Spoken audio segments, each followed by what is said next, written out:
I'm Cody, and I cut them down. For more information or to make an appointment, call Southern Grind today.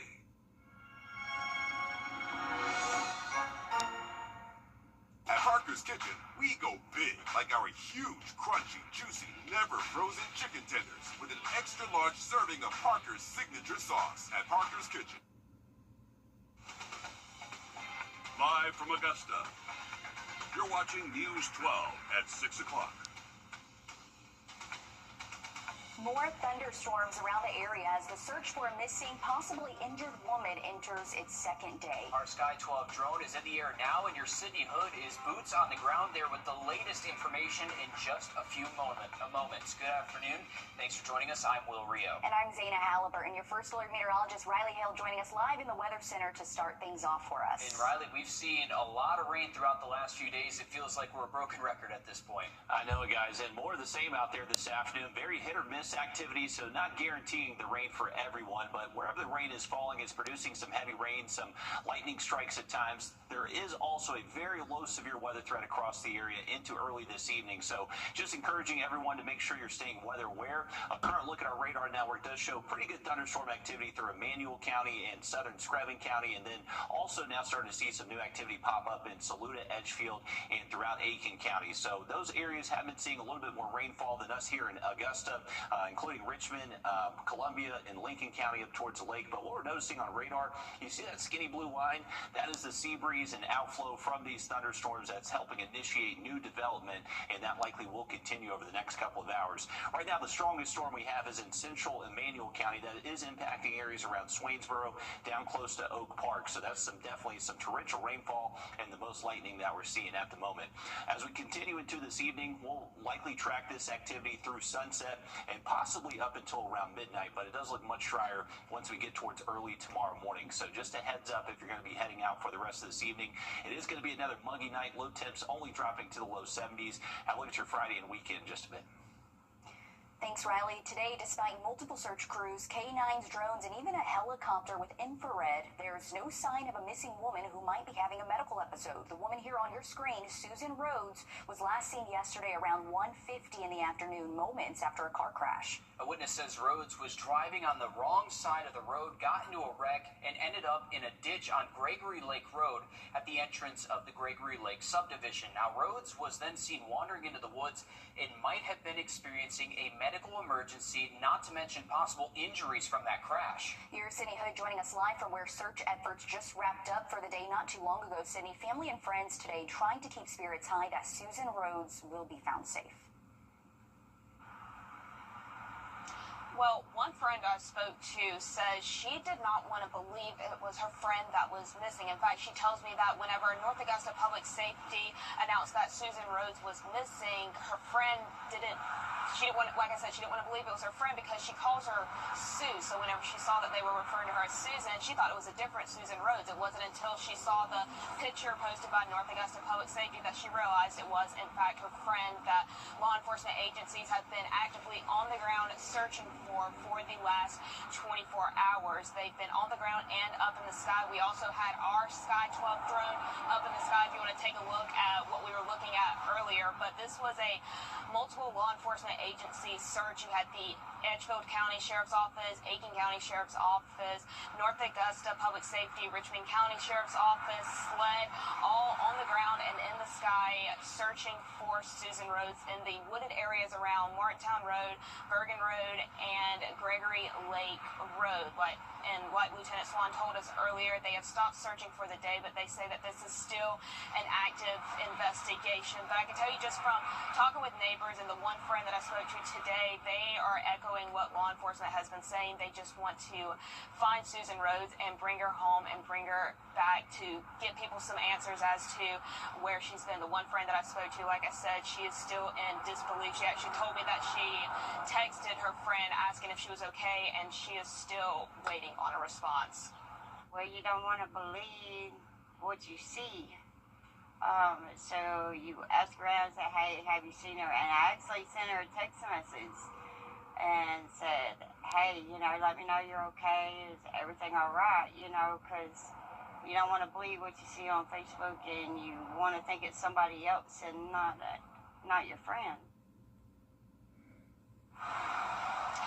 Some officers from North Augusta Public Safety are in the area of Gregory Landing in that neighborhood and those surrounding homes. They have flyers printed out of Susan's picture and some details about her, and they are handing it out to neighbors. That was what you were looking at earlier, some of the cars driving through these neighborhoods. They are just still on the ground actively searching for her, and like Lieutenant Swan told us earlier, this is still an active investigation. They are going to still stay on top of this, and we are also going to stay on top of this as well and bring you any updates that we get from this.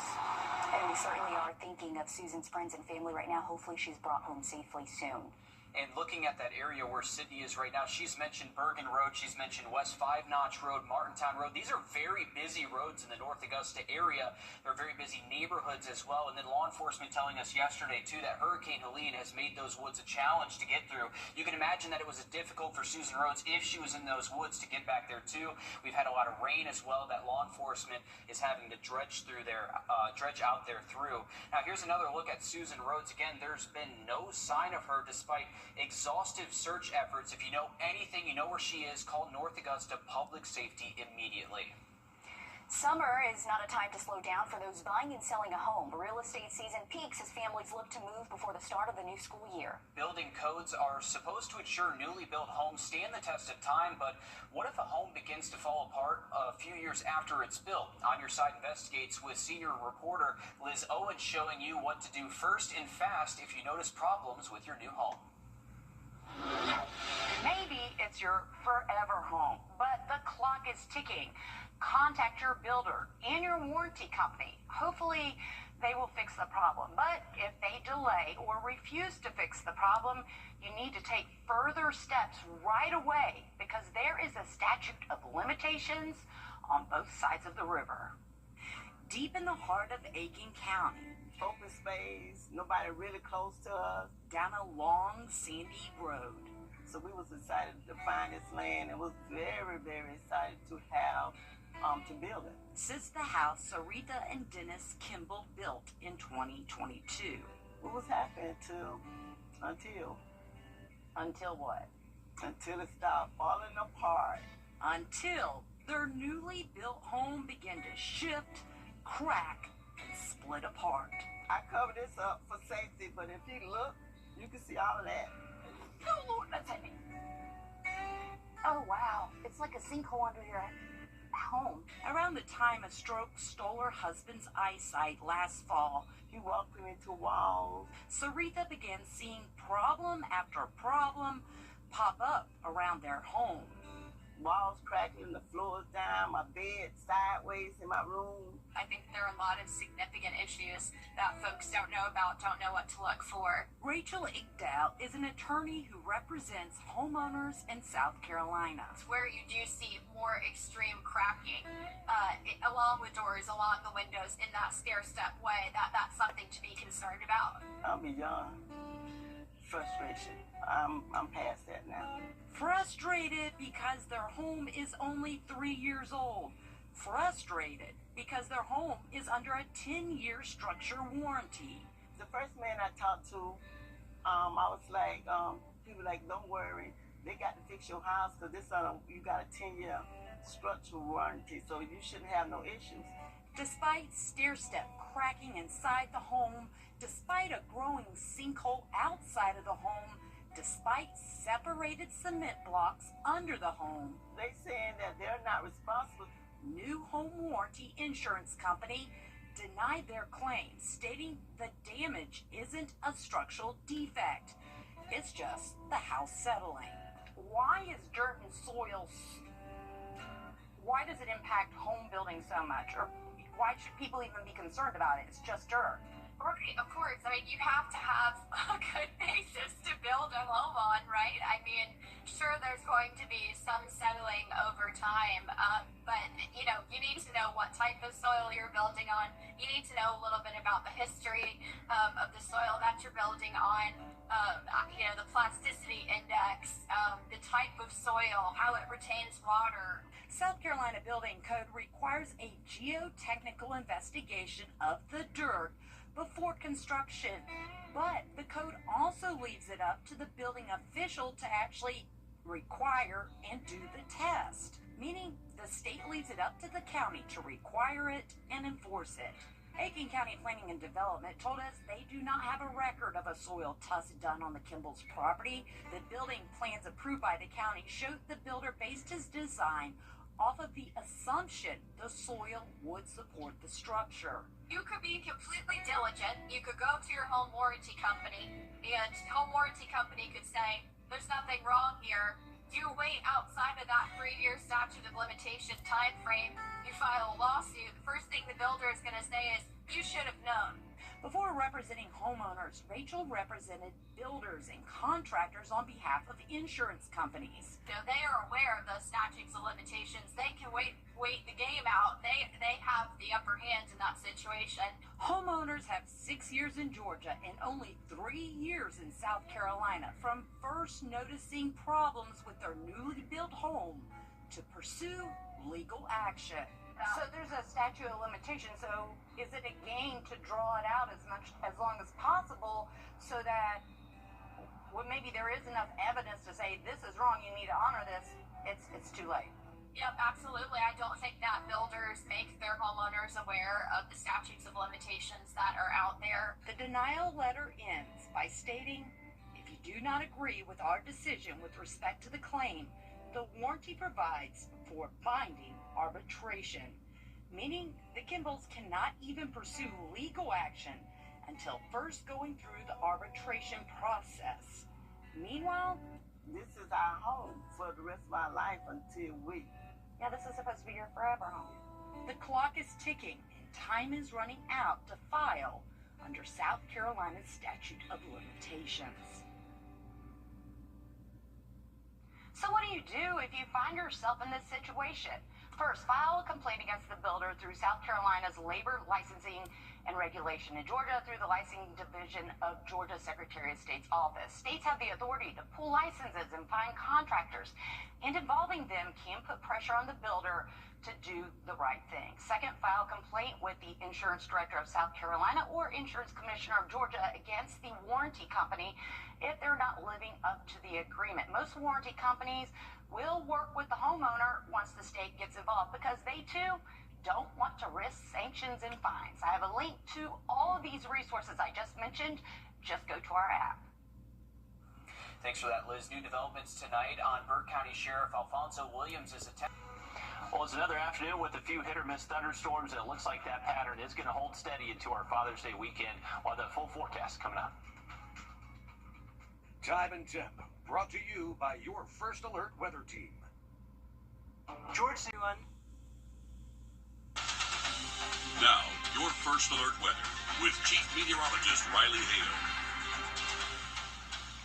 Welcome back in, folks. Looking at our radar network, we're keeping an eye on the sea breeze front, continue to push inland and set off a few hit-or-miss showers and thunderstorms across the area. We've had generally pulse thunderstorm activity further inland, but now that the sea breeze front is pushing closer towards I-20, this is just helping set off some of those and make them be a little bit stronger.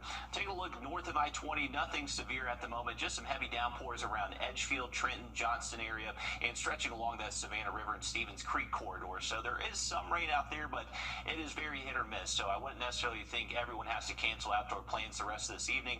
Right now, our strongest thunderstorm we're looking at is well south of Augusta, impacting Central and Manuel County, getting closer to Midville there, but stretching from about Oak Park through Swainsboro, close to that Midville corridor right there in southern Burke County. Also in Jenkins, Screven County, you got some pop-up little activity there, so that type of coverage of rainfall is expected over the next several hours. Once we get closer to midnight, we're expecting a lot of this activity to start quieting down across the region, but just keep an eye to the sky if you're going to be out and about across the region heading into tonight. Now, looking ahead to tomorrow, our Friday doesn't look all too different. We'll generally be partly to mostly cloudy the first part of the day, and temperatures will be muggy to start off with, most likely only going to drop to the low 70s by early tomorrow morning. Later into our Friday afternoon, that's when those thunderstorms are expected to be popping again, mainly scattered morning coverage. So once again, kind of like how it is this afternoon, not guaranteed for everyone, but wherever they do pop up, they'll produce some heavy rain and some cloud to ground lightning. Now, as far as the weekend outlook goes, it looks like our high temps will be seasonal, near 90 Saturday, Sunday afternoon. If you have plans for your Father's Day weekend, try to get them in early into the day. As we head later into those afternoons, that's when we're expecting better coverage of showers and storms. So just a heads up if you do have those outdoor plans heading into the weekend. Here's a quick look at the activity tonight. You can see up until about midnight, but start to dry out by early tomorrow morning. And then later next week, that's when we're expecting to finally crank up the heat a little bit more and finally lower those storm chances just a tad. Thanks, Riley. In Augusta, neighbors are calling on state leaders to do something about a situation happening with the Surrey Center Pharmacy. That's because it lost its post office contract after 45 years. This has wide-reaching impacts for those who use this local business, and now people are calling on state leaders to step in. Your Wrdw has the story. It's a notice they never saw coming, saying that they would no longer be able to offer service that they have been for over 45 years. Now they're passing out these flyers calling on the community to help too. It's just a piece of the shopping center that will be missing. It said that the contract would be terminated as of September 30th. Waiting for answers. They said that it was a decision that came from Washington, D.C. We were just sent the list and told to call the folks on the list. The only information that they had was it was a retail operations decision. It was not performance-based. And it's not only people that live nearby that use it. People come from Evans, Martinez, and even Waynesboro to send packages, mail, and pay bills. These people here, they know you by your first name, you know, they get to know you, they get to know your kids, and so it just, to me, it's vitally important because look at the shopping center, there are all these small businesses that ship out packages too. Offering help in a way that only a local business could. We have a lot of people that we have just learned over the years, some that can't read, that can't write, that can't hear, that feel comfortable coming to us. A lot of them started coming over here because they pick up prescriptions, but they know that they can slide us a piece of paper with what they need and we'll just do it for them. Filling a mail truck a day and even having to call the truck to pick up early some days, hoping each truck they fill won't be the last. It's really sad. It's not just a job. It is people that we've gotten attached to and people that feel comfortable coming here. The Surrey Center Pharmacy says you can help by contacting our congressmen and senators. We'll have ways you can do that linked on our website, wrdw.com. Reporting in Augusta, Wrdw on your side. Thanks for that, Audrey. The Postal Service told us that in agreements like the one with Surrey Center Pharmacy, it can end with 120 days notice. They recommend going to the Forest Hills Post Office about 3.5 miles away. We asked why the Surrey Center Post Office location is closing, but they had no more information to give. Well, it's the sport you just can't help talking about these days. More grants from Atlanta are finding their way to this end of the Peach State. For girls flag football coming up next, we find out who's adding their name to the competition. First Alert Radar, powered by Jim Hudson Automotive Group. Ashley stars in Ashley. On your sideline, sponsored by Chandler Law Firm. Black football teams are popping up all across the Peach State. Washington Wilkes can now count themselves as one of them. Thanks to the Arthur Blank Family Foundation, over 300 high schools across the state were given funds to start new programs or to help existing ones continue to flourish. The school's athletic director says thanks to the growth of the game across the CSRA, the Tigers are now capable of supporting a team for years to come. I think it's going to be really exciting. One of the reasons we had not applied in the past was because we would have had to travel so far, you know, to have anybody to play. So now that there's so many Augusta schools participating and then some even in our region and in our area, it cuts down on the travel time significantly. And I think that's even going to get better as more and more schools apply for the grant and start their flag football programs in the near future. They are jumping into a competitive market. The Golden Flashes of Washington County made it to the state quarterfinals this past season. All right, thank you for that, Alyssa. Taking a quick look at our 3-degree guarantee brought to you by Tub Doctor. Our forecast, 89, actual high, 89. $50 heading towards the hunting for the cure. Now a quick look at the forecast just after the break.